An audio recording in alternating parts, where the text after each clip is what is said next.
Have you ever wondered why you sometimes spend money on things you didn't plan to buy? Don't worry, you're not the only one, but almost every one of us buy things we didn't plan to buy.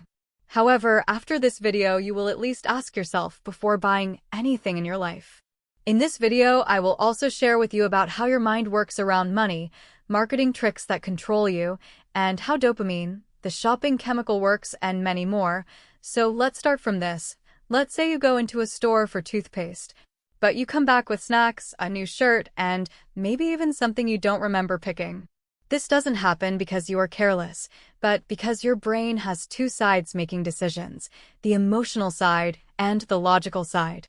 The logical part of you wants to save money and stick to the plan, but the emotional part wants comfort, excitement, and reward. Most of the time, the emotional side wins because spending money gives your brain a little hit of dopamine, which is a chemical that makes you feel good. Companies know this very well, so they design ads and offers to trigger your emotions, not your logic. They use tricks like limited time only, buy one get one free, or only 3 left because they understand that people don't want to miss out. This is called loss aversion. You don't want to lose a deal even if you don't really need the product. The other one is social influence. Social influence also makes us spend. We buy things not only because we want them, but because we want to fit in. We wear certain clothes, eat at certain places, and upgrade our phones without any real reason. Social media makes this problem even bigger because we see other people's highlight moments, vacations, gadgets, restaurants. We compare our real life with someone else's best moment, and suddenly what we have feels small. The truth is, most overspending doesn't come from big purchases, it comes from small, frequent ones. Coffee here, snacks there, delivery fees, and subscriptions. Each one looks harmless, but together they quietly drain your wallet. This is called the death of 1,000 tiny payments, and it is one of the biggest reasons people can't save money. There are also mental traps called cognitive biases that push us to spend more. The scarcity effect makes something seem valuable just because there isn't much of it. The sunk cost fallacy makes you continue paying for things you don't use because you already spent money on them, like a gym membership or a subscription.